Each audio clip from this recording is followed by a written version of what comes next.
Halo semuanya, selamat datang di channel yang tidak layak untuk dihina ini. Sebelum kita mulai, atur posisi santainya, seruput kopinya, dan mari kita berkhayal. 6 bulan telah berlalu. Lin Tian membuka matanya, dan setelah itu dia menghela nafas tanpa daya di tempat dia berkultivasi. Apakah sangat sulit untuk menguasai elemen es ini? Ucap Lin Tian sambil melihat tangannya yang membeku. Selama 6 bulan berlatih, namun Lin Tian tidak mendapatkan apapun. Dia merasa jika dia semakin memaksakan untuk menggunakan elemen es ini, maka dirinya seperti akan dengan cepat ditelan oleh hawa dingin yang ada di dalam tubuhnya. Sudahlah, pikirkan caranya nanti saja. Seharusnya mereka sudah kembali saat ini, ucap Lin Tian sambil berdiri, dan merapikan pakaiannya. Setelah menunggu beberapa jam, beberapa cahaya muncul di dekat Lin Tian berada, dan cahaya itu tentu saja adalah Long Niu dan yang lainnya. Dan di saat Lin Tian melihat ke arah Long Niu dan Long Mingzi, dia hanya tersenyum, karena dia tahu hubungan keduanya sudah semakin membaik. Saudara Lin, ucap Long Hei sambil berlari mendekat ke arah Lin Tian. Apakah kamu tahu, saudara Niu dan saudari Mingzi sekarang telah menjalin hubungan? Tanya Long Hei dengan sedih. Iya, aku tahu, tapi kenapa wajahmu sesedih itu? Balas Lin Tian dengan agak bingung. Hahaha, jangan hiraukan dia saudara Lin, ucap Long Hun yang sudah datang dengan yang lainnya. Long Hun, aku tahu kamu memiliki tunangan, jadi jangan sombong seperti itu. Teriak Long Hei. Apa hubungannya dengan tunangan Long Hun? Tanya Lin Tian yang semakin bingung. Lalu, Long Niu menjelaskan kenapa Long Hei menjadi sedih seperti itu, dan kemudian dia menjelaskan Long Hei. Di dalam keluarga mereka, dia adalah anak yang cukup nakal. Walaupun umurnya sudah 20 tahun, tapi dia sering melakukan sesuatu yang agak kurang disukai oleh wanita. Dan bahkan, saat dia pergi ke kota yang di bawah kekuasaan keluarga naga mereka, dia pergi ke rumah bordir yang ada di sana untuk bersenang-senang. Karena hal itu, ayahnya marah dan melarang dia keluar. Pada intinya, dia iri karena Long Niu yang telah memiliki pasangan, sedangkan dirinya tidak. Dan hal yang paling membuatnya sedih adalah, itu karena cuman dia sendiri yang belum mempunyai pasangan di antara orang yang seumuran dengannya. Apa karena hanya itu saja? Tanya Lin Tian dengan bingung. Benar saudara Lin, hanya itu saja, hahaha, balas Long Hun. Karena jawaban Long Hun, itu membuat semua orang yang ada di sana tertawa. Saudara Hei, aku tidak bisa membantu kalau kamu memiliki sifat seperti itu, ucap Lin Tian. Tidak masalah saudara Lin, bukankah kita satu sama lain memiliki hal yang sama? Ucap Long Hei yang sudah kembali tenang. Kita, apa maksudmu? Tanya Lin Tian. Bukankah saudara Lin juga tidak memiliki pasangan? Tanya Long Hei. Setelah mendengar pertanyaan Long Hei, baik Long Niu dan yang lainnya, serta para 3 wanita itu, mereka semua merasa ingin tahu.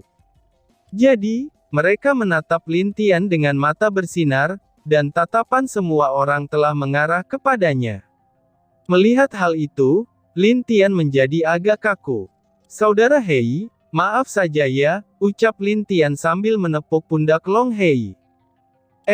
Long Hei kaget dengan permintaan maaf Lin Tian.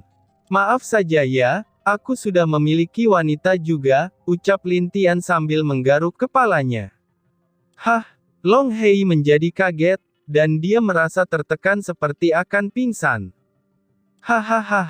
Melihat Long Hei yang menjadi lemas seperti itu, semua orang menertawainya. Bahkan Long Niu yang jarang tertawa, dia juga ikut tertawa karena sikap Long Hei. Aku tidak pernah menyangka, kalau saudara Lin sudah memiliki wanita, ucap Long Mingzi. Iya, tapi wanitaku tidak tahu siapa aku yang sebenarnya, ucap Lin Tian yang tersenyum agak pahit. Oh, Apakah itu tidak apa-apa Saudara Lin? Tanya Long Mingzi. Itu tidak apa-apa, kalian nanti juga akan tahu, balas Lin Tian. Baiklah, ucap yang lain sambil mengangguk, dan mereka tahu kalau Lin Tian tidak mau mengatakannya. Jadi, mereka tidak memaksanya untuk menceritakannya. Baiklah Saudara Hei, bukankah acara pertandingan antar benua akan berlangsung? Tanya Lin Tian. Iya, lalu kenapa? Ucap Long Hei yang masih duduk sambil memeluk kakinya. Di sana adalah kesempatanmu untuk menunjukkan kekuatan, karena banyak gadis-gadis cantik yang akan hadir di sana. Apalagi, pertandingan itu akan diadakan di Sekte Langit. Kamu pasti belum tahu kan puncak salju, ucap Lin Tian sambil tersenyum. Wah, itu ide yang bagus. Ayo Saudara Lin, kita lanjutkan, ucap Long Hei yang tiba-tiba saja bersemangat lagi. Orang lain yang melihat hal itu langsung menggelengkan kepalanya, tapi Lin Tian hanya tersenyum. Lalu, dia menatap langit dan berpikir, apa yang dilakukan wanita itu sekarang? Mungkin saja kekuatannya sudah naik ke tingkat kelima atau keenam, pikir Lin Tian. Baiklah, mari kita pergi. Masih ada waktu 40 tahun lagi di sini, dan masih ada 3 tingkat lagi yang harus kita tembus, ucap Lin Tian. Semuanya mengangguk, dan kemudian mereka masuk lagi ke cincin semesta Lin Tian. Setelah itu, Lin Tian melanjutkan perjalanannya mencari pintu menuju lantai atau tingkat ketiga. Butuh waktu 1 tahun untuk Lin Tian menemukan pintu menuju lantai ketiga, dan dia langsung menuju lantai ketiga dan berkeliling di area itu untuk sementara waktu, itu dia lakukan sambil mencari pintu ke lantai keempat. Benar saja, lantai ketiga terlihat lebih mengerikan daripada lantai kedua. Karena di lantai ketiga ini, itu penuh dengan ki kematian. Akhirnya dia memutuskan untuk tidak membiarkan Long Niu dan yang lainnya keluar untuk menjelajah.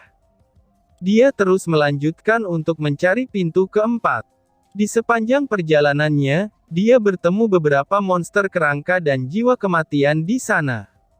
Tetapi dengan kekuatan Lin Tian yang sekarang, itu tidak ada masalah baginya untuk mengalahkan mereka semua.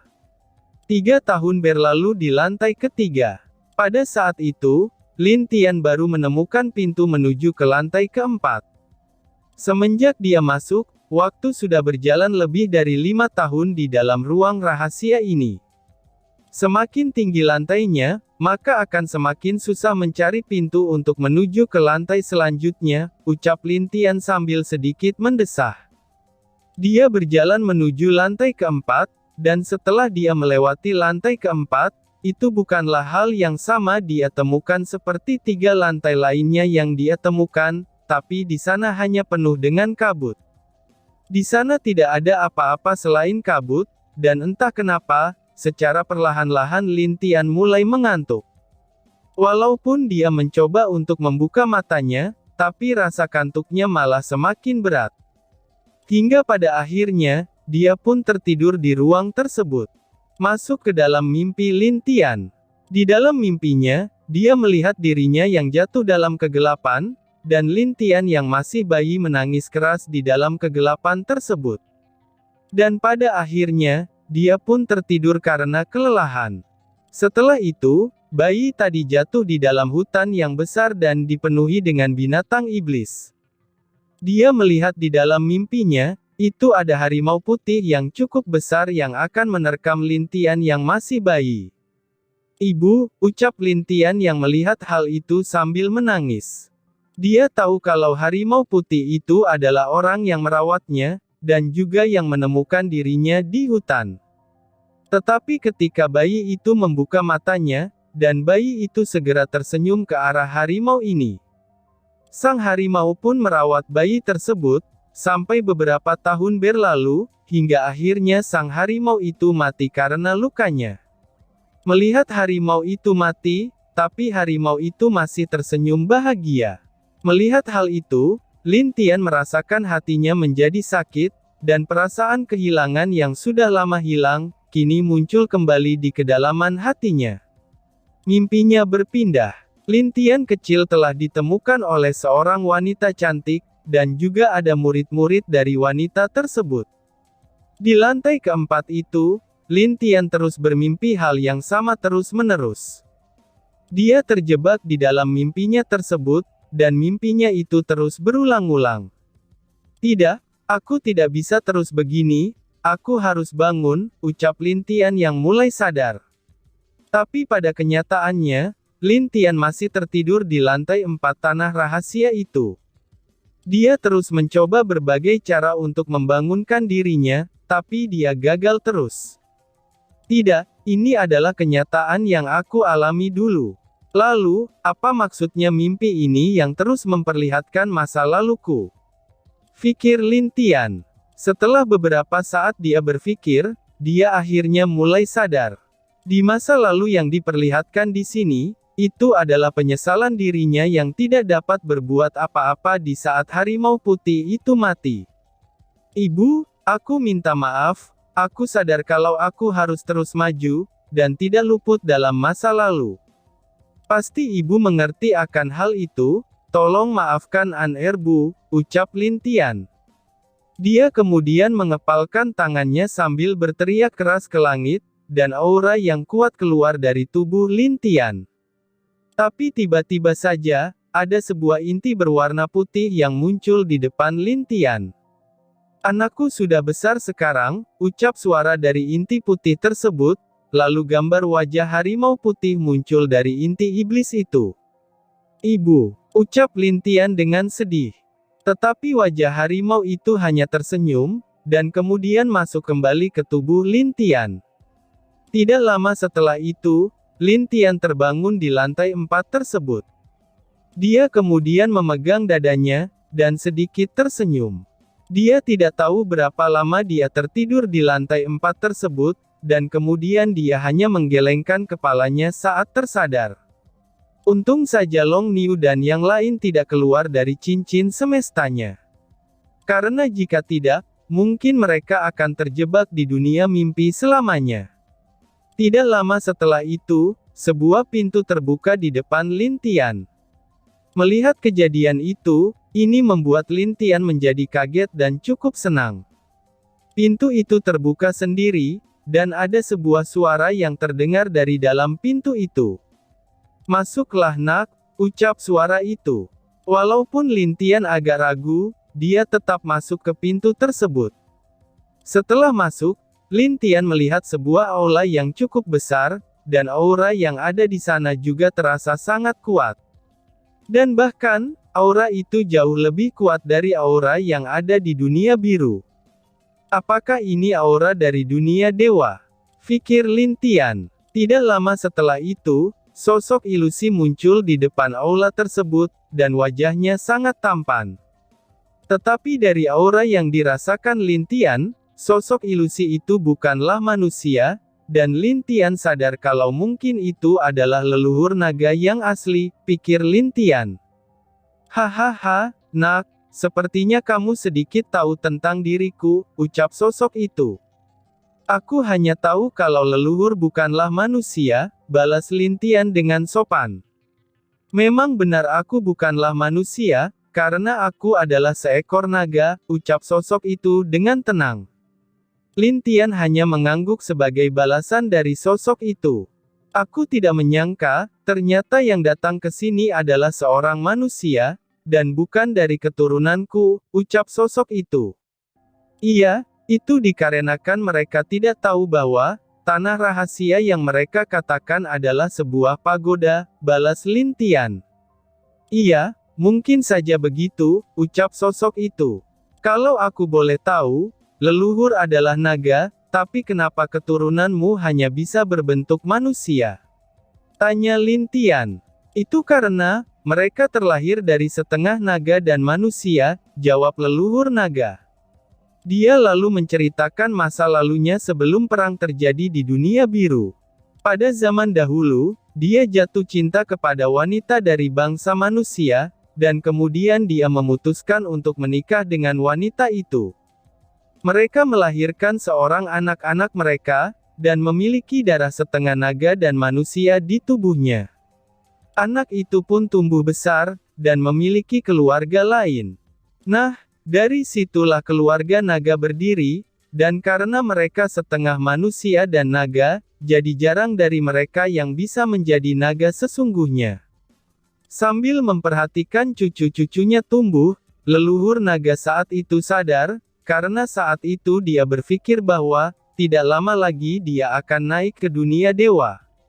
Lalu, dia meninggalkan pagoda untuk keluarganya, itu agar para anak muda di generasi selanjutnya bisa menjadi lebih kuat.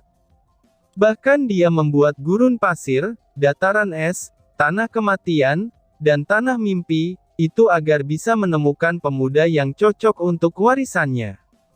Tetapi walaupun mereka akan gagal di setiap lantainya, mereka akan dapat beberapa manfaat dari sana. Dia juga telah meninggalkan 10 token untuk masuk ke ruang rahasia para leluhur naga, tapi kekurangannya adalah, jika mereka menggunakan token itu langsung di depan pintu di lantai mereka, itu hanya akan mendapatkan apa yang ada di sana, dan setelah itu akan ditransfer keluar ruang rahasia. Namun, itu berbeda dengan orang yang melewati pintu di setiap lantainya, karena dia akan terus mendapatkan manfaat dari setiap lantai itu. Oh, leluhur, jika aku boleh tahu, apakah kamu masih hidup? Tanya Lin Tian. Walaupun leluhur naga berhasil naik ke dunia dewa, tapi itu sudah berjuta tahun yang lalu. Tentu saja aku masih hidup, kenapa kamu menanyakan hal itu? Tanya leluhur naga. Setelah mendengar jawaban itu, Lin Tian terlihat senang, dan dia mulai menanyakan beberapa hal tentang dunia dewa kepada leluhur naga. Leluhur naga tidak menolak pertanyaan Lin Tian, dan menceritakan keadaan dunia dewa saat ini. Lalu, apakah ada suku es di sana? Tanya Lin Tian. Tentu saja masih ada, dan suku es juga termasuk yang terkuat dari suku lainnya, karena ada sekte bela diri di belakangnya, jawab leluhur naga dengan agak aneh. Walaupun dia hanya memiliki sedikit kesadaran, tapi dia masih terhubung dengan tubuh aslinya. Jadi, itulah sebabnya dia tahu keadaan di dunia dewa. Lalu, apakah leluhur tahu, bagaimana caranya agar aku bisa masuk ke dunia dewa dengan keadaan dunia biru yang seperti sekarang? Tanya Lin Tian. Mungkin itu sedikit sulit, jawab leluhur naga sambil sedikit mendesah. Apakah karena dunia kita tidak memiliki pemilik? Tanya Lin Tian yang membuat leluhur naga menjadi kaget. Kamu tahu soal itu juga ya? Tanya leluhur dengan agak cemas.